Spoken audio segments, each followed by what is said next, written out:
Thank you thank you thank you. Morning అందరికీ నమస్కారం. Thank you thank you thank you. DJ అక్కడ ఉన్నాడు, మాట్లాడతాడు. డీజే అక్కడ ఉన్నాడు, మాట్లాడతాడు. Thank you. పొద్దున్నుంచి అభిమానులు అందరూ ఫోన్లు చేస్తున్నారు. Morning DJ audio juke box release అయింది. చూసిన వాళ్ళందరూ అందులో లిరిక్స్ సైతం నాకు చెప్తున్నారు. యూట్యూబ్లో లిరికల్ వీడియోస్ కూడా పెట్టాము. విన్నవాళ్ళు చూసిన వాళ్ళందరూ పొద్దునుంచి ఫోన్లు చేస్తున్నారు. ఆడియో రిలీజ్కి ముందే, ఇక్కడ మిగతా పాటలు మీ అందరూ సమక్షం చేసే ముందే నాకు అన్ని చోట్ల నుంచి బ్లాక్ బస్టర్ ఆడియో టాక్ వచ్చింది. ఆ టాక్ ఇచ్చిన మీ అందరికీ మనస్ఫూర్తిగా కృతజ్ఞతలు చెప్పుకుంటున్నాను. Thank you thank you thank you so much. ఇది పాటలకు సంబంధించిన పండుగ కాబట్టి ముందు మ్యూజిక్ గురించి మాట్లాడుకోవాలి. కూర్చున్న నా లిరిక్ రైటర్లందరికీ నేను సాష్టాంగ నమస్కారం చేస్తున్నాను. జొన్నవిత్తుల గారు, గౌరవనీయులైన జొన్నవిత్తుల గారు, సార్ మీ ఫ్యాన్. నేను మీతో పాట రాయించుకునే ఎలిజిబిలిటీ ఉన్న సీన్ ఎప్పుడు నా సినిమాలో రాలేదు, ఈ సినిమాకి వచ్చింది. మీరు మా యందు దయ ఉంచి డీజే టైటిల్ సాంగ్ చేసినందుకు మీకు సాష్టాంగ నమస్కారాలు చేసుకుంటున్నాను సార్. శ్రీరామరాజ్యంలో జగదానందకారక పాట విన్నప్పటి నుంచి ఎప్పుడెప్పుడు మీతో పాట రాయించుకోవాలా అనుకుంటున్నాను. ఆ తర్వాత వెనక్కి వెళ్తే మహర్షిలో సంస్కృతంలో ఉన్న పాట కూడా మీరే రాశారని తెలిసింది. అస్మద్ విభ్రత్ విద్యుత్ దీపిక త్వమేవ, ఆ సాంగ్ త్వమేవ సాంగ్ మాకు అందరికీ ఒక డౌట్ వచ్చింది. నాకు డీజే టైటిల్ సాంగ్ సంస్కృతంలో ఎక్కువ పదాలు ఉన్నాయి కదా, పాడతామా, జనాలకు అందుతుందా లేదా అని. బట్ ఎక్కడో అక్కడ లిరిక్స్లో మనమే కొంచెం ఒక ముందడుగు వేయాలి. ప్రతి వాళ్ళు చెప్తున్నారు తెలుగు పాటలు రావట్లేదు, తెలుగు పాటలు ఎక్కువ హిందీ పాటలు, ఇంగ్లీష్ పాటలు వస్తున్నాయి, ఇంగ్లీష్ పదాలు వస్తున్నాయని చాలామంది అంటున్నారు.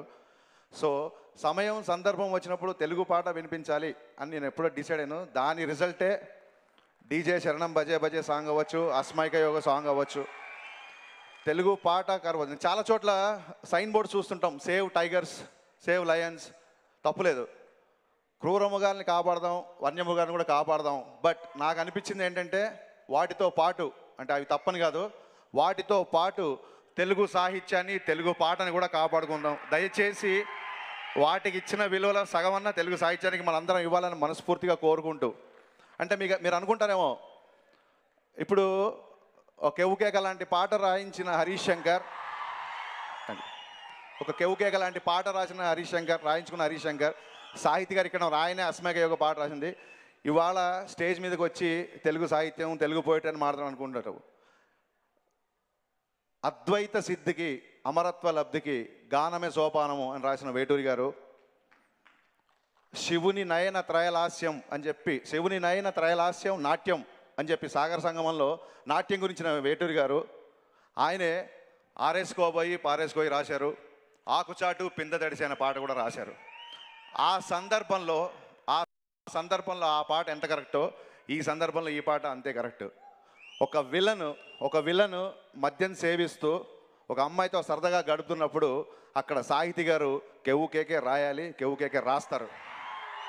అలాగే ఒక అగ్రహారం కుర్రాడు పెళ్లి సెటిల్ అయిపోయిన తర్వాత తన అమ్మాయిని ఊహించుకుంటూ, తన కాబోయే ప్రేయస్ని ఊహించుకుంటున్నప్పుడు అస్మైక యోగ అనే పాటే రాయాలి, అస్మైక యోగ అనే పాటే రాస్తారు. దయచేసి నేను చెప్పదలుచుకుంది ఏంటంటే, సినిమా లిరిక్ రైటర్కి విపరీతమైన రెస్ట్రిక్షన్స్ ఉంటాయి, 100 రెస్ట్రిక్షన్స్ ఉంటాయి వాళ్ళకి. ఎందుకంటే పాట రాసి ట్యూన్ చేసే కాలం పోయింది, ట్యూన్ వచ్చిన తర్వాత పాట రాయించుకుంటున్నాం. సో ఫస్ట్ అక్కడ రెస్ట్రిక్షన్. లిరిక్ రైటర్ అనేవాడు ఫస్ట్ ట్యూన్కి పాట రాయాలి. ఆ ట్యూన్కి తన ఇష్టమైన పాట రాయడం కుదరదు. డైరెక్టర్ చెప్పే సన్నివేశానికి, సందర్భానికి, పాత్రల ఔచిత్యం, దాంతోపాటు అప్పుడప్పుడు నాలాంటి వాడి పైత్యం, ఇవన్నీ కలిపి పాట రాయాలి. సో తెలుగు సినిమా లిరిసిస్టులకి చాలా రెస్ట్రిక్షన్స్ ఉంటాయి. నేను చెప్పాల్సుకుంది ఏంటంటే, నా సినిమాలు కనుక పాటలు బాగుంటే అది నా లిరిక్ రైటర్ల గొప్పతనం.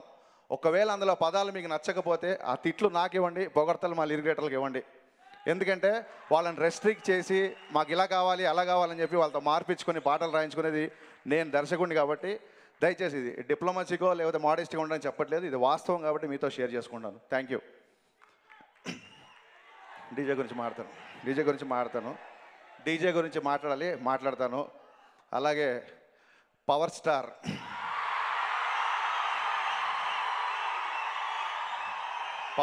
గురించి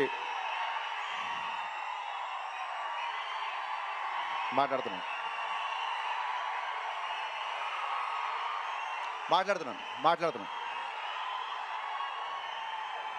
ఒక్క నిమిషం.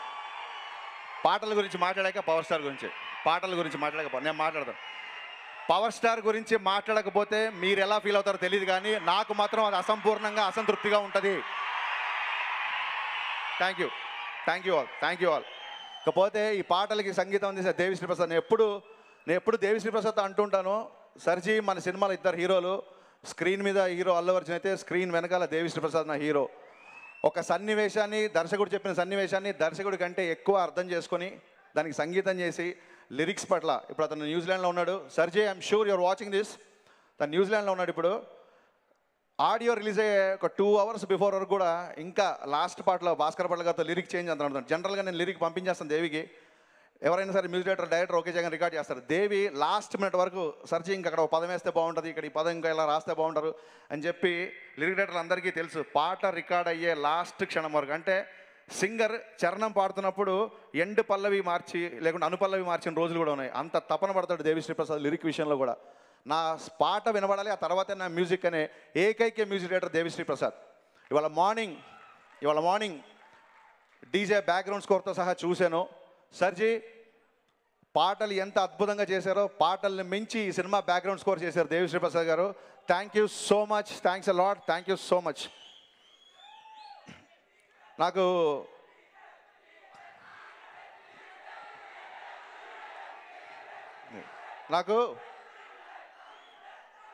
గబ్బర్ సింగ్ సక్సెస్ అయిపోయాక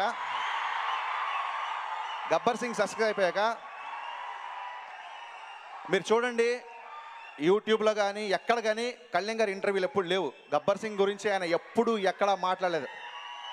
సక్సెస్ అయిపోయిన తర్వాత ఒక సక్సెస్ మీట్ కానీ, ఒక 50 days ఫంక్షన్ కానీ, ఒక 100 days ఫంక్షన్ కానీ ఏది జరగలేదు. గబ్బర్ సింగ్ గురించి ఆయన ఎప్పుడు ఎక్కడా మాట్లాడలేదు. ఆయన గబ్బర్ సింగ్ రిలీజ్ అయిన కొన్ని రోజుల తర్వాత నేను కలిసిన తర్వాత, సార్ ప్రమోషన్స్ అన్నీ బాగా జరుగుతున్నాయి, మీరు కూడా ఒక ఇంటర్వ్యూ ఇస్తే బాగుంటుంది అన్నప్పుడు ఆయన నా మాట పూర్తి అవ్వకముందనే ఇది వినాలి. నాకు పవన్ కళ్యాణ్ గారికి జరిగిన మధ్యన ఒక చిన్న సంభాషణ మీరు విని తీరాలి మీరందరూ. ఎందుకంటే ఇది మీకు చెప్పాలి, నేను మీతో షేర్ చేసుకోవాలి. ఆయన ఏమన్నారంటే, హరీష్ చాలా జాగ్రత్తగా ఉండు, చాలా పెద్ద సక్సెస్ వచ్చింది.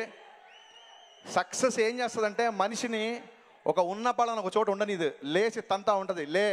10 మందితో మాట్లాడు, 10 మంది దగ్గరికి వెళ్ళి కాళ్ళు ఎగిరేయి, గట్టిగా ఆరు, ఇంకోటి చేయి అని చెప్పి సక్సెస్ మనిషిని ఒక ఉన్న చోట ఉండనీదు. ఈ సక్సెస్ మనిషికి ఎంత అవసరమో, ఎంత చెడు చేయాలో అదే చెడు చేస్తుంది. కాబట్టి చాలా జాగ్రత్తగా ఉండు, చాలా పెద్ద సక్సెస్ వచ్చింది అని చెప్పారు. Thank you sir. బట్ ఆ సక్సెస్ని మీతో పంచుకోవాలనుకుంటున్నాను. అంటే చెప్పారు ఆయన, అది నీకు సంబంధం లేని మాటలు మాట్లాడేస్తుంది, నీకు సంబంధం లేని వ్యక్తులను హర్ట్ చేస్తారు. మనం ఏం మాట్లాడినా సక్సెస్ తర్వాత ఒక తప్పు ఎదుగుతూ ఉంటారు. అందుకే ఒక సినిమా హిట్ అయిపోగానే నేను ఎప్పుడు అది నాది కాదు, సక్సెస్ అయ్యేంత వరకు కష్టపడతాను, సక్సెస్ అయిపోయిన తర్వాత ఈ సినిమా నాది కాదని చెప్పి నేను దాని నుంచి దూరంగా వెళ్ళిపోతానని చెప్పారు. అప్పటికి నేను ఇంకా కన్విన్స్ చేస్తున్నా, లేదు సార్ ఒక్క కామన్ ఇంటర్వ్యూ ఏదన్నా చేద్దాం, ఒక్క సక్సెస్ ప్రోగ్రామ్ చేద్దాం, ఇంకా సినిమాని ఇంకా బాగా ప్రమోట్, ఇంకా నేను ప్రయత్నిస్తున్నా. అప్పుడు కళ్యాణ్ గారు ఒక మాట అన్నారు, సినిమా సక్సెస్ కదా. అవును సార్, చాలా పెద్ద సక్సెస్ కనిపిస్తున్నప్పుడు మనం ఎందుకు కనబడాలి అన్నారు. సో అక్కడి నుంచి డీజే ట్రైలర్లో మీరు ఏదైతే డైలాగ్ చూసారో, మనం చేసే పనిలో మంచి కనిపించాలి తప్ప మనిషి కనబడక్కర్లేదు అన్నదానికి పవర్ స్టార్ ఇన్స్పిరేషన్.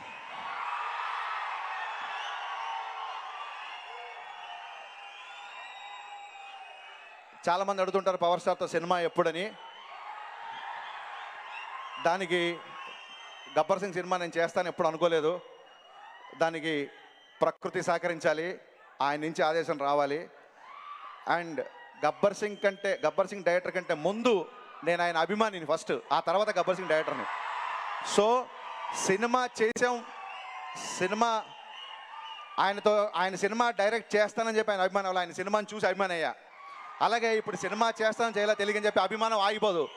ఒక్కసారి పవన్ కళ్యాణ్ ఫ్యాన్ అంటే ఈ కట్టె కాలే వరకు కళ్యాణ్ ఫ్యానే మనం. Thank you. నాకు డేట్ బాగా గుర్తు. మే 7th అనుకుంటా, 2004 2003 ఇయర్ సరిగ్గా గుర్తులేదు. రాజమండ్రిలో నా autograph sweet memory cinema shooting చేస్తున్నాం రవితేజ గురించి. మీరు చేసిన హడావుడికి నేను మా అన్నయ్య గురించి మర్చిపోయాను. దర్శకుడిగా నా స్థాయి పెంచింది పవన్ కళ్యాణ్ గారు అయితే, దర్శకుడిగా నాకు జన్మని పునర్జన్మని ఇచ్చింది నా మాస్ మహారాజ్ రవితేజ. ఆయన లేకపోతే నేను ఇవాళ ఇక్కడ ఉండేవాడిని కాదు. సో ఆటోగ్రాఫ్ షూటింగ్ జరుగుతున్న సేపు యూనిట్లు అందరికీ ఫోన్స్ వస్తున్నాయి. అప్పుడే ఇన్కమింగ్ ఫ్రీ చేశారనుకుంటా, విపరీతంగా ఫోన్స్ వస్తున్నాయి షూటింగ్లు అందరికీ. అందరూ పక్కెళ్ళి మాడతారు, అవునా అక్కడ అంత చేస్తా ఇక్కడ ఎంత చేస్తా, అంత పెద్ద హిట్టా, ఆ కుర్రోడు ఏం చేశాడు, ఇది ఇలా మాడుకుంటారు. నాకు అర్థం కాలేదు. లంచ్ టైం కల్లా అర్థమైందంటే May 7th, 2004 I guess Arya అనే సినిమా రిలీజ్ అయింది ఆ రోజు. రాజమండ్రిలో దుమ్ము లేపుతోంది సినిమా. సో ఎలా ఉందంటే షూటింగ్ చేస్తున్నాం అన్న మాటే కానీ విపరీతంగా ఫోన్లు వస్తున్నాయి. అందరు ఆ సినిమా చూడలేదా, ఎక్కడ ఉన్నారు, సినిమా చూడండి అని. సాయంత్రం ప్యాకప్ చేసి నాకు బాగా గుర్తు, నేను ఎస్ గోపాల్ రెడ్డి గారు, కెమెరామెన్ సమీర్ రెడ్డి గారు ఉన్నారు. అప్పుడు మేమందరం కలిసి రాజమండ్రిలో ఆర్యా సినిమా చూసాం. కోడేటర్గా ఉన్న నాకు ఆ సినిమా చూడగానే ఆ నైట్ నిద్ర లేదంటే మీ మీద నిజంగా చెప్తున్నాను, నిద్ర లేదు. ఇందాక ఏవీలో ఆ ఇంటి పైన మూన్ వాక్ ఉంటుంది చూసారా, ఆ మూన్ వాక్ చూసి నిజంగా ఎప్పుడన్నా హీరోతో పనిచేస్తానా, చేస్తే ఈ మ్యూజిక్ డైరెక్టర్తో పనిచేస్తానా, ఒక కొత్త డైరెక్టర్కి అన్నీ సమకూర్చిన ఇలాంటి ఒక రాజుగారితో పనిచేస్తానా, ఇలాగ నైట్ అంతా ఎప్పుడన్నా వీళ్ళతో పనిచేయాలని ఒక ఎక్సైట్మెంట్లో నాకు నిద్ర పట్టలేదు. ఇవాళ నిజంగా అదే హీరో, అదే ప్రొడ్యూసరు, అదే మ్యూజిక్ డైరెక్టర్తో పనిచేస్తున్నాను. So what I mean to say is, మీ సంకల్పం గట్టిగా ఉంటే డెఫినెట్గా అది జరిగి తీరుద్ది. మీ సంకల్పం గట్టిగా ఉండాలి, మీ సంకల్పం స్వచ్ఛంగా ఉండాలి. అల్లు అర్జున్ గారిని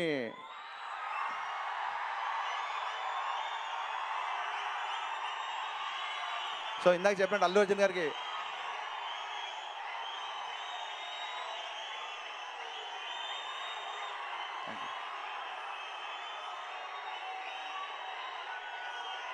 అల్లు అర్జున్ గారికి ఆర్య నుంచే నేను ఫ్యాన్ని.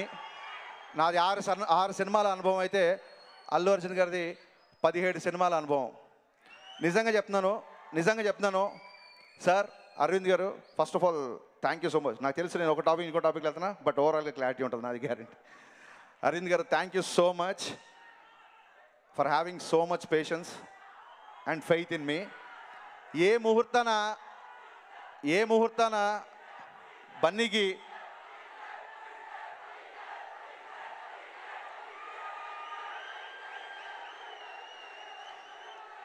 ఇప్పుడు నేను మీతో చాలా స్ట్రైట్గా ఉన్నా, మీరు కూడా నాతో స్ట్రైట్గా ఉండాలి. మీకు బోర్ కొడితే బోర్ అని అరవండి, డీజే అని అరవద్దు, నేను దిగిపోతా.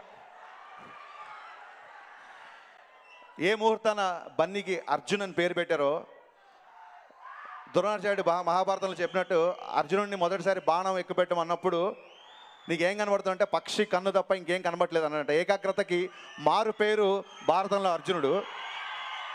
ఇది పోలిక కోసం చెప్పట్లేదు, అనాలజీ కోసం అస్సలు చెప్పట్లేదు. అలాగా బన్నీ ఫోకస్ ఎప్పుడు సినిమానే, సినిమా తప్ప ఇంకా వేరే ఆలోచన ఉండదు.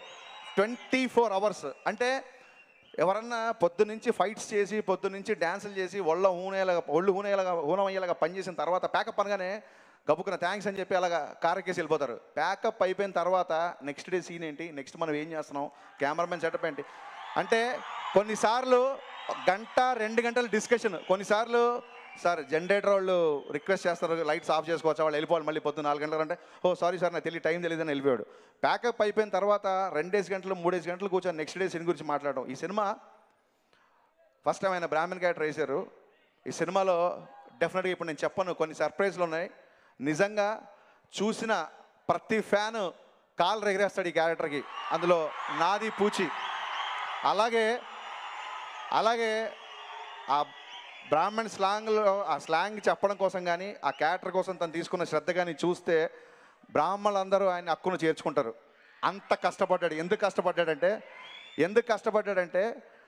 ఈ భాష నాకు అలవాట్లేదు, ఈ వ్యవహారం నాకు అలవాట్లేదు, ఈ పద్ధతి నాకు అలవాట్లేదు. ఎందుకు మీరు అంత స్పష్టంగా మాడతారు, నాకు ఎందుకు స్పష్టత రావట్లేదు. ఇక్కడి నుంచి డిస్కషన్ స్టార్ట్ చేశాడు.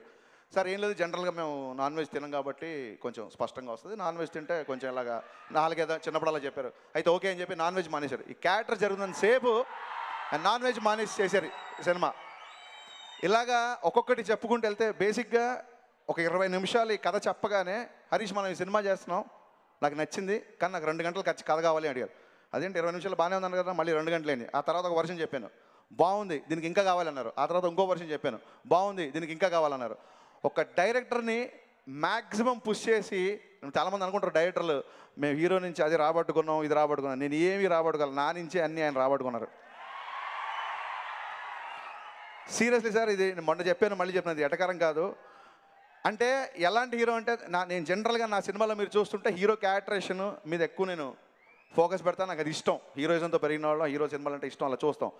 ఆయన నా క్యారెక్టర్ చాలా బాగుంది, నాకు మిగతా క్యారెక్టర్ కూడా అలాగా ఉండాలి అన్నప్పుడు ఆయన పుష్ చేస్తేనే ఒక రావు రమేష్ గారి క్యారెక్టర్ కానీ, ఒక సుబ్బరాజ్ గారి క్యారెక్టర్ కానీ, ఒక మురళీ శర్మ గారి క్యారెక్టర్ కానీ, సినిమాలో పోసాని గారి క్యారెక్టర్ ఆయన వాళ్ళు రాలేదు ఆడియో ఫంక్షన్కి, మిగతా నాకే ఆశ్చర్యం వేసి ఏంటి ఇంత బాగా వచ్చినాయి అన్ని క్యారెక్టర్లు అనిపించేలా చేశాడు అల్లు అర్జున్. అన్ని క్యారెక్టర్లు బాగున్నాయి ఈ సినిమాలో, ఇంక్లూడింగ్ పూజా హెగ్డే. పూజా హెగ్డేని ఒక 2 years నుంచి ఫాలో చేస్తున్నాను సుబ్రహ్మణ్య శైలి చేయాలని, అమ్మాయికి కుదరలేదు, డేట్స్ కుదరలేదు అప్పుడు యూఎస్ వెళ్ళడానికి. So finally thanks a lot Pooja. I know my speech is little boring because I'm speaking in Telugu, but hopefully for the next film even you'll understand us language. Thanks a lot for being so patient. And అమ్మాయి Mukunda audio ఫంక్షన్లో గోపికమ్మ song పాడేగానే అనుకున్నాను ఈ అమ్మాయికి Telugu dialogue చెప్పడం పెద్ద problem కాదు, ఈ అమ్మాయి హీరోయిన్ అని. కాకపోతే ప్రాజెక్ట్ సెట్ అవ్వడానికి టైం పట్టింది. ఈ సినిమాకి పూజ పెద్ద పెద్ద పెద్ద ప్లస్ పాయింట్ ఇంగ్లీషే కాబట్టి అర్థమైపోయాను. Thanks a lot, thank you so much. అభిమానులందరికీ మరి ఒకసారి నేను చెప్పను, డీజే గురించి రాజుగారి గురించి నా సినిమాకి ఫస్ట్ టైం ఎడిటింగ్ చేస్తున్న చోటా ప్రసాద్ గారు, థ్యాంక్ యూ సో మచ్. ఈ సినిమా బయటకు వచ్చే ఎడిటింగ్ గురించి మాట్లాడుకుంటారు. అలాగే రామ్ లక్ష్మణ్ మాస్టర్ నా సినిమా షాక్ నుంచి ఇప్పటివరకు నాతో పడ్డారు. థ్యాంక్ యూ మాస్టర్, మీరు లేకుండా సినిమా తీయలేదు, మీరు లేకుండా సినిమా తీయను. Thank you so much. వీళ్ళందరి గురించి నేను మిగతా ఇంటర్వ్యూలో చెప్తాను, ఎందుకంటే చాలామంది ఉన్నారు, ఇంకా చాలామంది మాట్లాడి ఇంకో ట్రైలర్ మీకు ఎప్పుడెప్పుడు చూపించాలని చెప్పి నాకే మీకంటే ఎక్కువ క్యూరియాసిటీగా ఉంది. సో ఫైనల్లీ సార్, ఈ సినిమా విజువల్స్ రాజుగారు చెప్పినట్టు ఆయనంక బోస్ ఈ సినిమాటోగ్రఫీ బాగుంటుంది, ఆయన పెట్టుకుంటే సినిమా ఇంకో level sir. Thank you so much. అంటే నాకు చాలాసార్లు అనిపించింది, డెఫినెట్గా అల్లు అర్జున్ గారు ఒప్పుకుంటారు లేని తెలియదు కానీ ఒక కోటీశ్వరుడు కొడుకు ఏంటి ఇంత కష్టపడుతున్నాడు అన్న ఫీలింగ్ నాకు చాలాసార్లు వచ్చింది. అంటే ఆయనకు అవసరం లేదు సినిమాకి, ఆయన క్యారెక్టర్ ఏంటి, ఆయన డైలాగ్ ఏంటి చూసుకొని వెళ్ళిపోవచ్చు. ఫోటోగ్రఫీ ఎవరు పెడితే బాగుంటుంది, స్టంట్స్ ఎలా కొత్తగా చేస్తే బాగుంటుంది, ప్రతి ఫైట్ మొనాటి లేకుండా కొట్టుకుంటుంటే బాగోదు. ఆయన ఇచ్చిన పుష్తోనే ఫస్ట్ టైం ఈ సినిమాలో క్లైమాక్స్లో ఫైట్ లేకుండా చాలా ఎంటర్టైనింగ్గా క్లైమాక్స్ చేసాం. ప్రీ క్లైమాక్స్లో చాలా పెద్ద ఫైట్ ఉంటుంది, మళ్ళీ క్లైమాక్స్లో ఫైట్ ఉంది, కానీ క్లైమాక్స్లో ఫైట్ లేకుండా ఒక టెర్రిఫిక్ ఎక్సలెంట్ క్లైమాక్స్ నాతో వచ్చేలా చేశారు సార్. మీరు ఇచ్చిన ఇన్స్పిరేషన్, మీరు ఇచ్చిన టెక్నీషియన్స్, సినిమా మీద మీకున్న ప్యాషన్, ఇవన్నీ నెక్స్ట్ నేను చేయబోయే సినిమాల మీద కూడా ఉంటుంది ఆ influence. Thanks a lot. I owe you a lot sir, I mean it. Thank you so much. మీరందరూ ఫంక్షన్ అయిపోయిన తర్వాత చాలా సేఫ్గా ఇంటికి వెళ్ళాలి. దానికంటే ముందు సేఫ్గా మీ గోల్స్ చేరుకోవాలి. మీకు ఇన్స్పిరేషన్, మన ఒక కాలేజీలో ఇన్స్పిరేషన్ స్పీచ్ ఇచ్చినప్పుడు ఒక సినిమా ఇన్సిడెంట్ చెప్పాను. అదేంటి సినిమా ఇన్సిడెంట్ చెప్తున్నారు అన్నారు. ఇది చెప్పిన తర్వాత వాళ్ళు ఇన్స్పైర్ అయ్యారో కాదో చెప్పండి అని చెప్పాను. మీరందరి విజిల్స్, మీరందరి చప్పట్లు మాకు ఎంత ముఖ్యమో, మీ హెల్త్, మీ భవిష్యత్తు కూడా మాకు అంతే ముఖ్యం. మీరు సంకల్పం గట్టిగా ఉంటే ఏదన్నా జరుగుద్ది. ఆ ఇన్సిడెంట్ ఏంటంటే, ఒక కుర్రాడు ఒక పెద్ద హీరోకి ఫ్యాను, ఆ హీరోని చూస్తే చాలు, ఆ హీరోతో మాట్లాడితే చాలు, ఆ హీరోని ఒకసారి కలిస్తే చాలు అనుకునేవాడు. సినిమాల మీద ప్యాషన్తో అతను సినిమాలోకి వచ్చాడు. కొంతకాలానికి ఆ కుర్రాడు ఆ సినిమా హీరోనే డైరెక్ట్ చేశాడు. అది ఆయన కెరీర్లోనే మర్చిపోలేనంత పెద్ద హిట్ అయింది. ఆ కుర్రాడు ఆ హీరోతో చార్టర్డ్ ఫ్లైట్లో వెళ్తూ, తను చూస్తే చాలు, తన పక్కన ఒక నిమిషం నిలబడితే చాలు అనుకునే ఆ కుర్రాడు చార్టర్డ్ ఫ్లైట్లో వెళ్తూ ఆ హీరోతో తన అనుభవాలన్నీ షేర్ చేసుకున్నాడు. ఆ కుర్రాడు ఎవరో కాదు, నేను. ఆ హీరో ఎవరో కాదు. ఈ విషయం మీకు ఎందుకు చెప్తున్నానంటే, ఇది జరగ్గా లేనిది ప్రపంచంలో ఏదైనా జరుగుద్ది. Believe in your self. Thank you so much.